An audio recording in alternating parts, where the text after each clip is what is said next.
옆 사람하고 인사하겠습니다. 주님의 이름으로 사랑합니다. 네, 주님의 이름으로 사랑합니다. 네, 오늘은요 마음판에 우리 말씀 새기기라는 제목으로 같이 말씀을 나누겠습니다. 제가 이 큐티를 하면서 제일 좋은 점은 솔직해질 수 있는 것 같습니다. 그래서 네, 소리상 뭐라고 하지 않았나요? 사도신경을 안 했군요. 네, 오늘 제가 다 모르셨죠? 네, 저만 그런 거 아닌 것 같은데. 네, 저만 몰랐나요? 네, 사모님 아셨으면 바로 얘기하셨을 텐데. 네, 네, 오늘 제가 정신이 좀 없습니다. 솔직하게 얘기하자면, 우리들 교회에서 그 인터뷰를 이제 오후 4시까지 이렇게 해가지고, 네, 이렇게 길어질 줄 몰랐고, 거의 쉬는 시간 없이 달려왔기 때문에 PPT도 제가 이렇게 준비를 따로 못했지만, 그래도 솔직해야 되지 않겠습니까? 그래서 준비 못했음을 말씀드리지만, 그렇다고 해서 말씀을 대충 준비한 거는 아닙니다. 이 도우미 씨의 고쳐달라 말고 죽여달라라고 하는 책에 이런 내용이 나오더라고요.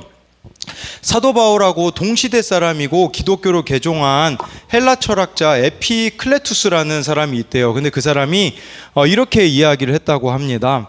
사람은 사건 때문에 방해받는 것이 아니라 자신이 견지하고 있는 관점 때문에 방해를 받는다라고 이야기를 했어요. 우리가 어떤 사건을 만나는데 그 사건이 문제가 되는 게 아니라 그 사건에 대해서 내가 어느 관점을 취할 것인가가 관건이라는 거죠. 엘버트 앨리스라는 사람은요 또 이런 얘기를 했어요. 당신을 화나게 하는 것은 과거나 현재의 상처 때문이 아니다. 그것을 인식하는 당신의 시각이 그렇게 만든다라고 이야기를 했습니다. 무슨 말이냐면 여러분들이 이것도 동일한 말 아니겠습니까? 나를 화나게 하는 거는 과거나 현재의 상처 때문이 아니라 그걸 대하는 나의 자세 때문이다라고 이렇게 말해주고 있습니다. 그러니 우리는 두 가지 자세를 취할 수가 있는 것이죠. 내 관점으로, 내 시각으로만 바라보는 것이 있다면 하나님의 관점으로, 하나님의 시각으로 바라보는 것이 있다라는 거예요. 오늘 큐티의 묵상 간증도 그런 내용이 아니겠습니까? 어릴 때부터 이분은요 몸이 안 좋으셨대요. 병원도 오래 다니고 나중에는 관절염도 있죠. 스트레스 받고 잠이 부족하면 이석증이 찾아와 상비약을 준비해야 되죠. 그러다가 여러 이 의사 선생님들을 다 만나고 다니고 나중에는 건강이 우상이 되었다고 하지 않습니까? 그러다가 믿음의 공동체에 자신보다 더 큰 고난이 있는 성도들의 간증을 들으며 위로가 되고 구속사의 말씀으로 삶이 해석되었다고 합니다. 그러니까 감사하게 되는 거예요. 우리가 그런 거 있잖아요. 부족하면 내가 왜 이렇게 부족할까? 그런 생각이 들 때가 있잖아요. 근데 이분이요 바뀌게 된 거예요. 시각이. 건강하면 무엇이든지 할 수 있을 것 같았지만 지금 생각해 보면 몸으로 더 많은 죄를 지으며 음란하게 살았을 거라고 이야기를 해요. 차라리 건강이 없는 게 좋다라고 고백을 하는 것이죠. 관점을 바꾸는 거. 내 몸이 연약한 거는 아픈 건 똑같아요. 그런데 그냥 내 관점에서 힘들다고만 말할 것인가, 원망불평만 할 것인가, 아니면은 하나님 관점으로 차라리 이렇게 몸이 아픔으로써 죄를 덜 짓는 것이 감사하다라는 그런 부분들을 생각해 볼 수가 있는 것이겠죠. 그러면서 마지막에 이런 고백을 해요. 딱 오늘 하루 살 만큼만 건강을 주시는 것이 주님의 후대하심이라는 것이 깨달아져 감사하다고 이런 고백을 하더라고요. 오늘 저도 우리들 교회 분들이 한 8명이 이렇게 오셔서 이렇게 3층에서 영상도 찍고 그랬는데요. 그분들이 다 저를 보고 놀라시더라고요. 왜 놀라냐면 제가 설교하는 모습만 봤잖아요. 실제로 제가 이제 옆에서 이야기하니까 너무 다른 사람 같다고 이야기를 하더라고요. 되게 외향적이신 분인 줄 알았더니 내성적인 분이시네요. 이런 얘기도 하고요. 어느 분은 대놓고 저보고 노잼이라고, 재미가 없다고 그런 이야기도 하셨습니다. 그런 것 같아요. 제가 앞에서는 이렇게 서 있긴 하겠지만 저도 제일 어려운 게 사람들을 만났을 때 무슨 말을 해야 될지가 여전히 고민이고, 사실 청소년들을 만나는데 이게 치명적인 거거든요. 안 그래도 말 없는 애들 앞에서 저도 말이 더 없어 보세요. 그러면 어떻겠습니까? 안 되는 거죠. 근데요, 이 안 됨이 예전에는 불평이었어요. 나는 왜 외향적이지 못할까? 근데 지금 와서 보니까 오히려 이렇게 내성적인 게 하나님을 의지하는 데는 더 도움이 되더라는 거예요. 만약에 제가 외향적이었으면 그만한 간절함을 가지고 하나님을 찾겠느냐라는 것이죠. 오늘 어느 청년도요, 이런 나눔을 했어요. 이 청년은 집에 일찍 가야만 한데요, 어머니가 불안해 하시기 때문에. 근데 처음에 이 청년이 가졌던 관점은, 아니, 내 또래 다른 아이들은 통금도 없고 외박도 없는데 왜 나만 이렇게 제약을 받아야 하는가, 자신의 관점으로 본 것이죠. 그러나 주님의 사랑과 말씀을 깨닫고 난 후에는 이러한 과정이 불안한 엄마를 위해서도 필요하지만 나 자신의 나를 통제할 수 있는 능력을 기르게 해주는 과정인 것 같다고 이야기를 하더라고요. 그 집에 일찍 갈 수밖에 없는 거, 어머니가 불안하게 하는 게 오히려 나를 통제하고 지켜주는 것이라고 관점을 바꾸어 따라하는 것이에요. 말씀이 우리 마음판에 새겨지면 일어나는 일은 이거예요. 원망과 불평과 미움이었던 그 마음이 바뀌어지게 되는 역사가 일어나야 한다라는 것이죠. 그래서 마음판의 색이라고 한 것이 아니겠습니까? 좀 다른 사람을 보는 관점 좀 바꿔라. 세상을 바라보는 그 관점 좀 바꿔라. 그것이 바로 마음에서 시작되어야 된다라는 의미가 될 수가 있는 것입니다. 첫 번째로요, 이 마음판에 말씀을 새기려면 먼저 말씀을 읽어야 합니다. 우리 1절, 2절 말씀 같이 읽도록 하겠습니다. 시작.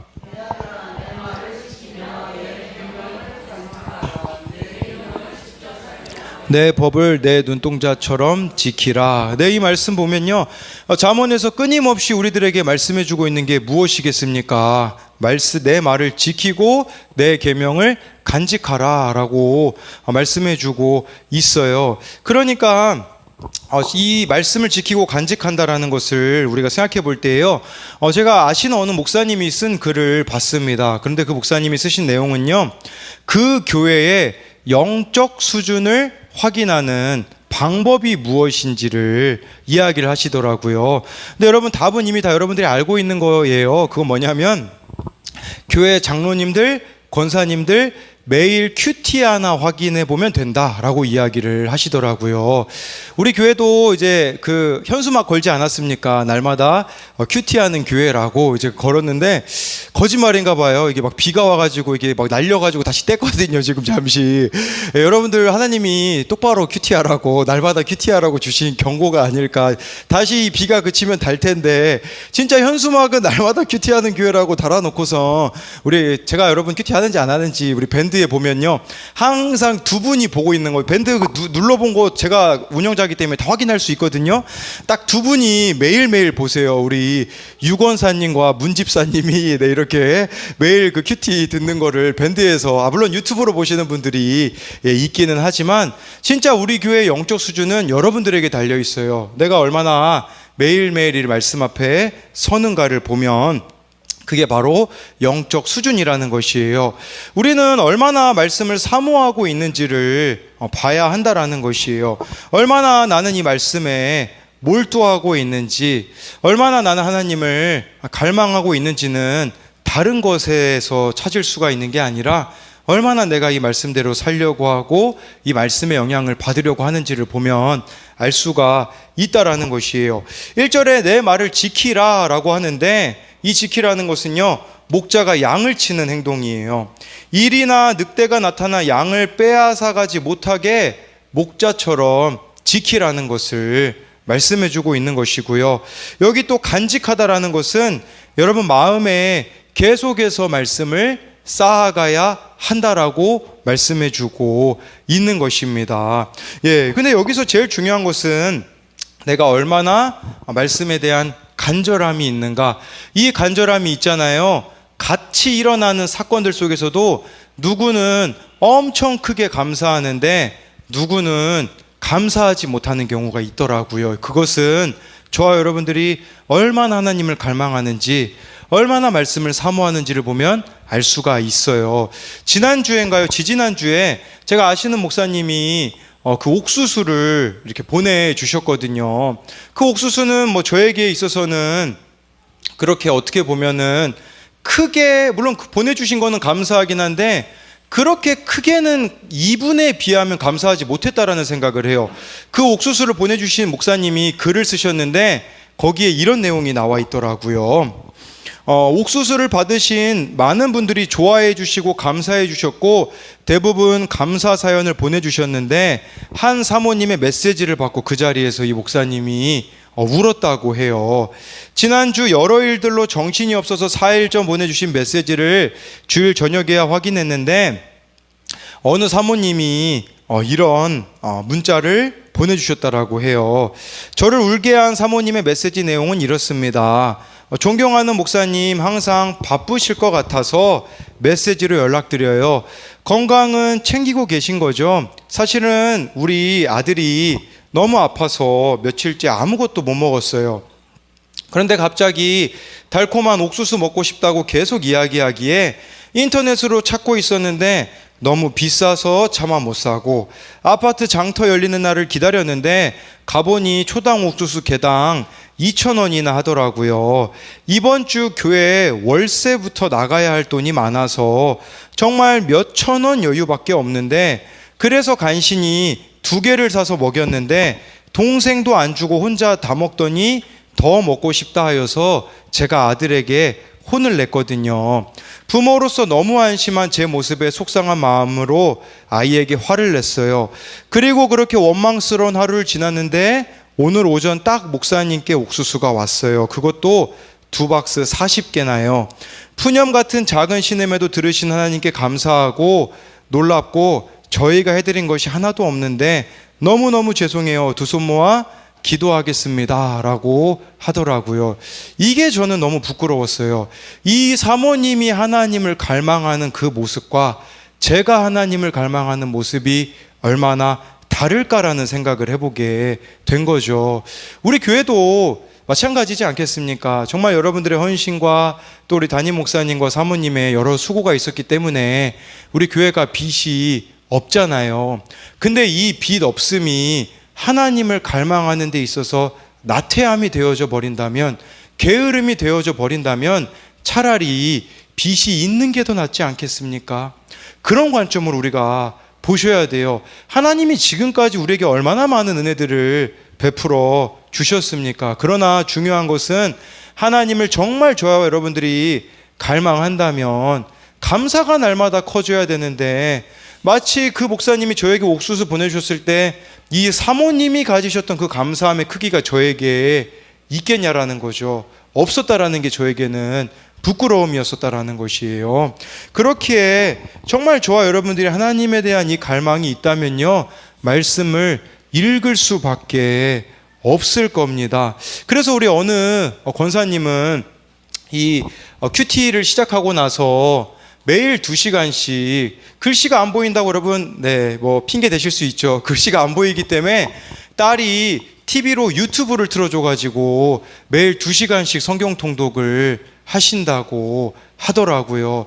저와 여러분들이 정말 말씀 앞에 서는 시간 없이는 우리의 영적 수준이 이렇게 성숙해질 수가 없다라는 것입니다. 그렇게 적용하기로는요, 나는 말씀에 대한 간절함이 얼마나 있습니까? 두 번째로요, 마음판에 말씀을 새기려면 손가락에 매어야 합니다. 우리 3절 말씀 같이 읽어보도록 하겠습니다. 시작. 이 말씀을요, 마음판에 우리가 새기기 위해서는요, 손가락에 매야 된다고 합니다. 저는 이게 2가지로 생각이 되어지더라고요. 한 가지는 손이라는 것은 실천하라는 의미가 있는 거죠. 여러분, 말씀이 내 마음에 남으려면요, 그 말씀대로 순종한 경험이 있어야 합니다. 두 번째로 손가락에 매라는 것은 무슨 말이냐면, 내가 이 말씀이 내 마음을 사로잡음으로 손길이 어디까지 미칠 수 있는가를 묻는 거죠. 어느 이웃의 손까지 잡아줄 수 있는가, 이걸 보셔야 한다라는 것이에요. 그래서 내가 얼마나 말씀을 실천하고 있는가, 얼마나 이웃에게 나의 손길이 가고 있는가에 대한 부분을 봐야 하는 것이겠죠. 먼저 실천하는 부분들에 대한 부분이 있을 때, 저 같은 경우는 처음에 그 초코파이 전도를 했을 때 그냥 그런 생각이 들었어요. 조금 하다가 아, 이거 계속하는 게 맞나 생각이 들었거든요. 근데 그때 제가 봤었던 말씀이 뭐였었냐면 전도서 11장 1절이었어요. 너는 내 떡을 물 위에 던져라. 여러 날 후에 도로 찾으리라. 떡을 물 위에 던지는 것은요, 이것은 바보 같은 짓이에요. 그러나 그렇게 할 때에 여러 날 후에 도로 찾는다고 하잖아요. 그 말씀 때문에 멈출 수가 없었어요. 초코파이 전도지 나눠주는 것은 떡을 물 위에 던지는 것과 같은 어리석은 행동으로 보일 수 있으나 하나님이 여러 날 후에 도로 찾겠다고 해 주셨으니 그 말씀대로 순종했기 때문에 그 말씀이 제 마음에 새겨진 것이죠. 저와 여러분들도 그런 말씀들이 많아졌으면 좋겠어요. 내가 이 말씀대로 정말 실천해서 머리에 이 말씀이 각인이 되는 거예요. 뭐 예를 들자면 데살로니가 전서도 우리가 최근에 묵상했을 때도 사랑의 수고를 하라라고 했을 때 그 말씀이 하필이면 우리 혁진이 오케스트라 하는 날이어가지고 사랑의 수고로 오케스트라 봤던 그 경험이 있기 때문에 저는 평생 이 말씀을 기억할 거예요. 사랑의 수고라는 그 단어를 봤을 때 혁진이 오케스트라 보러 간 제 실천이 기억이 날 거라는 것이죠. 말씀을 마음판에 새긴다라는 건 그냥 많이 암기하라는 의미가 아니에요. 많이 실천하라는 의미가 있는 것이겠죠. 그리고 이 말씀이 내 마음판에 새겨지면요, 손길이 멀리까지 퍼지게 된다라는 것을 기억하셔야 된다라는 것이에요. 제가 매주 신방을 가고 있는 우리 권사님이 계시는데, 이 권사님은요, 친딸은 아니에요. 근데 그 키운 따님이시죠. 이 따님분이 절에서 이렇게 쭉 계시다가 이제 은퇴를 하셨거든요. 우리 권사님이 몸이 안 좋아서 이렇게 매일 그 집에서 자고, 이게 조금 어색해요. 뭐가 어색하냐면 목요일마다 제가 신방을 가는데 어떻게 보면 스님과 저와 이렇게 권사님 셋이 있는 거예요. 그래서 제가 물어봤어요. 이제 그 스님이었던 분에게 뭐라고 얘기했냐면, 몇 시에 일어나세요? 스님이셨을 때. 그랬더니 3시 40분에 일어난대요. 그래서 제가 3시 40분에 일어나서 4시부터 뭐 이렇게 치면서 이렇게 뭐 한 바퀴 도신다고 이야기를 하더라고요. 그래서 제가 나는 3시 30분에 꼭 일어나야겠다. 이제 질 수 없죠, 내가. 근데 뭐 그런 마음도 들었고요. 이게 제일 어색한 게 뭐냐면, 제가 원래 그 권사님네 가면 이제 찬양하고 기도해 드리는데, 아니 방에서 안 나가세요. 그러니까 앞에 스님이 앉아 계시고 우리 권사님이 앉아 계시고 거기서 저는 이렇게 찬양하면서 예배를 하는데 참 되게 어색하기도 합니다. 근데 매주 갈 때마다 그 안에 막 기쁨이 있어요. 제가 이제 마지막에 이제 마치고 인사할 때는 손을 이렇게 모으셔서 또 이렇게 인사를 해주시더라고요. 저를 갈 때도. 너무 어색하지만 한편으로는 그런 생각이 드는 거예요. 아, 저분도 언젠가는 구원받으실 때가 오겠다라는 생각을 하게 되는 거죠. 사실 그런 손길이 미치는 자리, 어색하고 가고 싶지 않을 수 있다라는 거죠. 우리도 말씀이 들리면요, 찾아가야 될 사람이 반드시 생각이 날 겁니다. 풀어야 될 관계가 있다라는 거예요. 지난주에도 어느 권사님이 정말 그 관계를 푸시는 간증을 했는데 제 마음에 얼마나 큰 기쁨이 있었는지 몰라요. 땅에서도 매이면 하늘에서도 매인다라는 그 이야기를 하시면서 그 풀리지 않을 것과 같은 관계를 푸시는 이 모습을 보면서 이게 말씀을 손가락에 매는 거라는 것이에요. 내가 누군가를 돌보는 손길이 점점점 커져가는 것을 말하는 것이겠죠. 김양재 목사님 책에 우리들 교회 청소년부를 섬기고 계시는 한 선생님의 간증이 나왔어요. 거기 이런 내용이 나오더라고요. 이 청소년부 선생님은요, 불신 가정에 있는 많은 아이들이 친구를 따라 교회를 나오게 됐는데, 근데 이제 교회에서 얼떨결에 세례까지도 받게 되어지는데, 이 선생님이 제일 마음이 아팠던 건 뭐냐면 세례식에 믿지 않는 부모가 오지 않는 게 너무 마음이 아파서 이 불신 가정의 아이는 혼자 쓸쓸하게 세례를 받아야 하기 때문에 선생님이요, 비록 믿지 않는 부모라도 전화를 걸어서 이렇게 이야기를 하신대요. 세례식에 꼭 오셔서 자녀를 축하해 주세요라고 간곡히 부탁하는데요, 대부분 무시하거나 전화를 확 끊어버리기 일쑤라고 해요. 한 번은 이 선생님이 한 아이의 부모를 만나기 위해 2시간 반이나 걸리는 아이의 집을 찾아간 적도 있다고 합니다. 문 밖에서요, 그 부모님에게 한 번만 만나달라고, 아이가 세례받을 때만이라도 한 번만 교회에 오셔서 꼭 축하해달라고 말씀을 드렸다고 해요. 그런데 그 부모님은 문조차도 열어주지 않았고 하도 이 선생님을 냉대하기에 이 선생님이요, 이렇게 얘기했대요. 저 이상한 사람 아니에요. 제 남편 의사예요. 이렇게 이야기를 한 적도 있다고 합니다. 그런데 이 선생님은요, 이것이 하나도 자존심이 상하지 않더랍니다. 도리어 그 가정을 위해 저절로 기도가 나왔다고 해요. 어떻게 이럴 수 있겠습니까? 피아노를 전공하신 이 선생님은요, 초등학생 때 그따위로 피아노를 쳐서 학교에는 들어갈 수 있겠냐라는 아버지의 한마디의 말에 분해 오랫동안 부모를 증오할 정도로 자존심이 강한 분이었었다고 해요. 그런데 지금은 청소년부 아이들을 위해서라면 장거리도 마다하지 않고 신방도 가고 어떤 냉대와 무시도 잘 당한다라고 하시더라고요. 저는 이 내 손가락의 매며가 이 손길이 멀리 미친다라는 거 아주 쉽게 말씀드리면 무슨 뜻이겠습니까? 자존심이 없어야 된다라는 뜻이 아니겠습니까? 정말 이 말씀이 내 마음판에 새겨지면요, 자존심 같은 거 신경 쓰지 않는다라는 것을, 그래야 이 손길이 멀리까지 미칠 수 있는 것이 아니겠습니까? 그래서 이 두 번째 이 적용 질문은 여러분들의 그 손길은 어디까지 미치고 있는가를 한번 생각해 봤으면 좋겠습니다. 세 번째로요, 마음판에 말씀을 새기려면 음녀의 유혹을 피해야 합니다. 우리 5절 말씀 같이 읽어보도록 하겠습니다. 시작.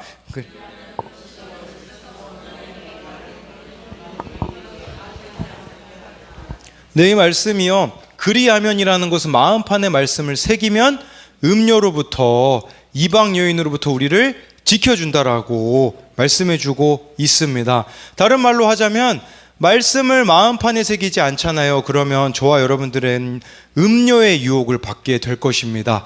음녀의 유혹은 하나님과 우리 사이를 멀게 만드는 것이 바로 음녀의 유혹이라고 할 수가 있는 것입니다.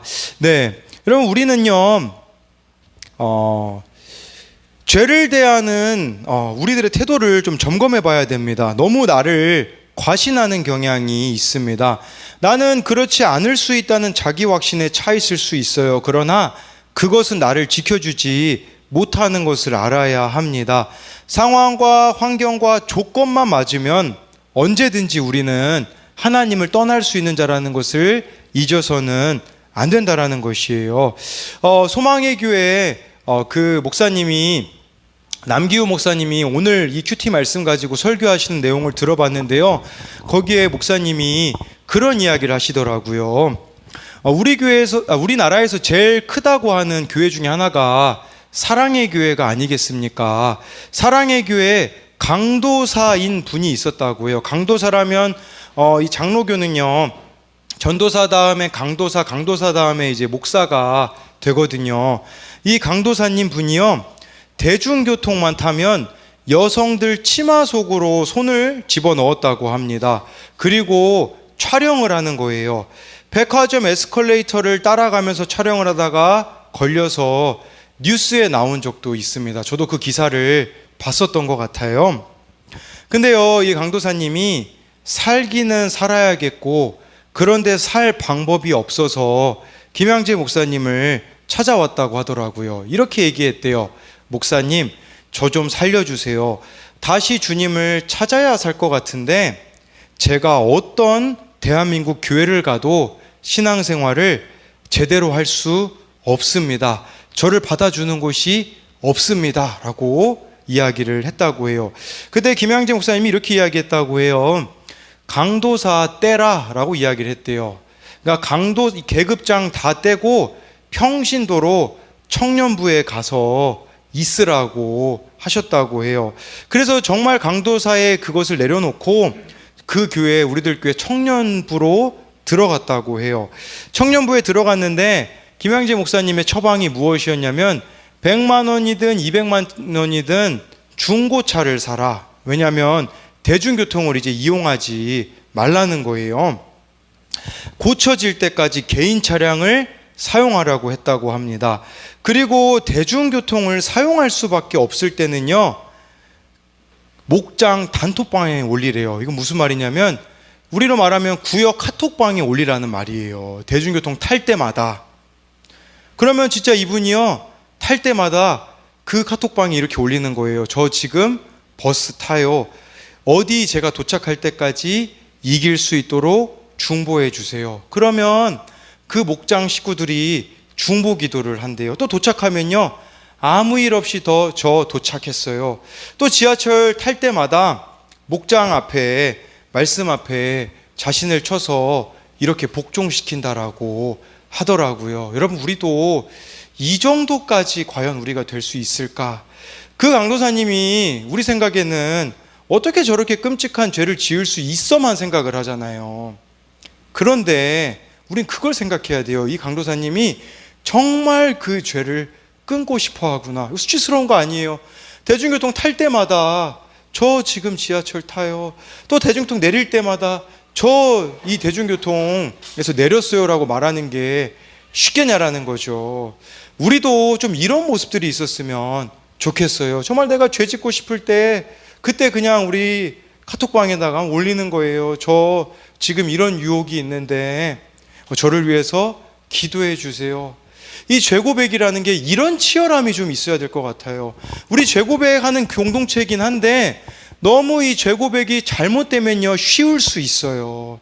그냥 내가 조금 아이고 죄라는 거 깨달았다라고 하고 회개하는 거, 말로 회개하는 게 중요한 게 아니라 진짜 회개했다면 이 강도사님처럼 죄와 싸우되 피 흘리기까지 싸워내는 모습이 있냐라는 것을 묻고 있는 것이겠죠. 저도 좀 이걸 보면서 좀 그런 생각이 들더라고요.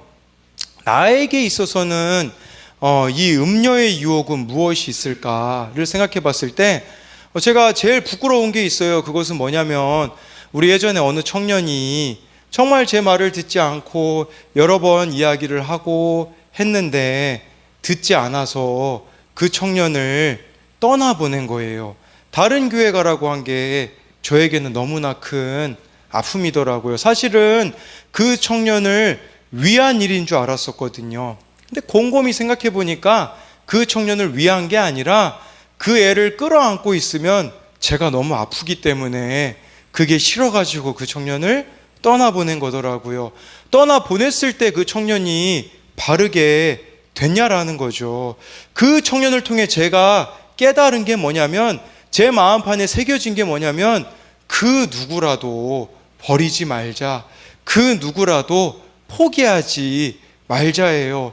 말이 쉽죠. 실제로 이게 제 삶으로 다가오게 되어지면 제 마음을 찌르는 일들이 얼마나 많이 있겠습니까?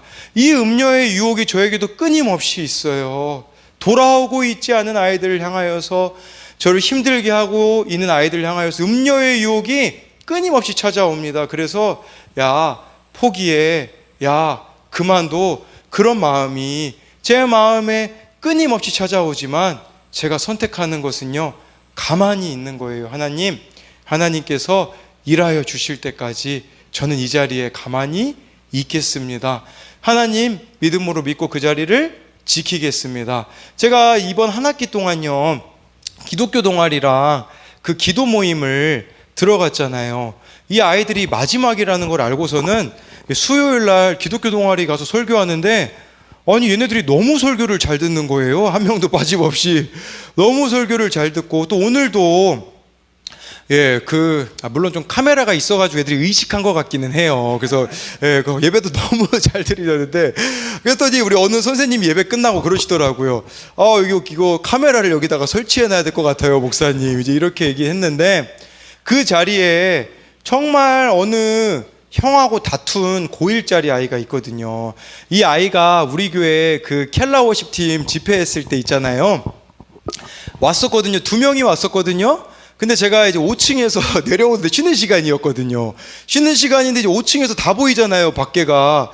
얘네들 둘이서 뭐 하고 있나 제가 봤거든요. 5층에서 보니까 이렇게 불이 이렇게 연기가 이렇게 올라오고 있더라고요. 그러니까 그 쉬는 시간에 둘이서 그 차 뒤에서 이렇게 담배 피고 있는 걸 저는 위에서 보니까 다 보이잖아요. 그러니까 그 담배 피는 아이, 문제를 일으킨 그 아이가 오늘 예배를 마치고 한 오후 2시인가요? 3시가 됐는데요. 그 아이한테만 연락이 왔어요. 뭐라고 이 아이가 저한테 연락이 왔냐면, 목사님, 이번 한 학기 동안 감사했어요. 저 2학기 때도 기독교 동아리 가입해가지고 함께 할게요 라고 이렇게 이야기를 하더라고요. 만약에 제가 음료의 유혹에 넘어져가지고 처음에 막 학교 들어갔을 때 있잖아요. 애들 제 개판이었거든요. 제가 설교하고 있으면 저랑 소리가 똑같아요. 저는 말하고 있는데 자기들끼리 떠들죠. 어떤 애는 막 거기서 노래를 부르죠. 그랬던 아이들이 한 명 한 명 말씀이 들어가게 되어지고 바뀌는 일들이 일어나는 일. 또 오늘은 무슨 일까지 경험하게 되냐면, 우리 예전에 진규가 우리 교회 데리고 온 박수훈이라는 애가 있었거든요.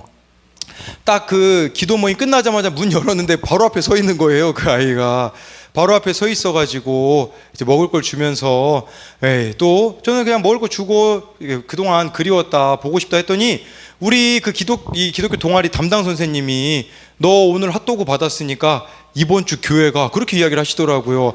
선생님 왜 이렇게 이 아이한테 너무 부담 주지 마세요 그랬더니 그렇게 얘기하시더라고요. 이 선생님 부반장이래요. 그래서 이렇게 해도 된다고 이렇게 이야기를 하시는데, 정말 저는 그게 참 감사했던 것 같아요. 음료의 유혹은 끊임없이 저보고 포기하라고 해요. 기독교 동아리 아무리 들어가서 그렇게 설교해도 봐라, 반응하지 않지 않냐, 소리 지르지 않지 않냐, 비웃지 않냐. 제가 혼전순결 지켰다니까 애들이 막 다 비웃더라고요. 그러니까 이렇게 비웃음 당하는 그 자리에 있는 것이 저에게는 고통이었었죠. 그러나 그 자리를 믿음으로 지켰을 때 하나님이 보게 하시는 것들이 있기 때문에 포기할 수가 없더라고요. 여러분, 하나님이 그만하라고 할 때까지 그만두지 않으셨으면 좋겠어요. 사탄이 끊임없이 여러분들을 유혹할 거예요. 여기 나와 있는 것처럼 말로 호리는 이방 여인처럼요. 제가 청소년 사역할 때마다 사탄이 제 마음에 그렇게 속삭였거든요. 너는 실패자야. 앞으로도 너는 계속 실패할 거야. 아무도 너 때문에 변화되는 아이들이 없을 거야 라고 끊임없이 제 마음에 속삭일 때마다 제가 붙잡았던 것은 하나님의 말씀이었고, 정말 제가 지쳐 쓰러질 때마다 한 명 한 명이 살아나는 모습을 보여줌으로써 다시금 일어날 수 있게 하신 것이 하나님의 은혜가 아니겠습니까? 그렇기에 저와 여러분들이 늘 이 하나님의 말씀을 마음에 새김으로요, 먼저 말씀을 가까이 하시고, 그리고요 손가락에 매는 실천하는 삶, 멀리 있는 이웃까지 손길을 내미는 삶이 되시고, 끊임없는 이 음료의 유혹이 있지만 말씀으로, 믿음으로 지켜내는 저와 여러분들이 되기를 소망합니다.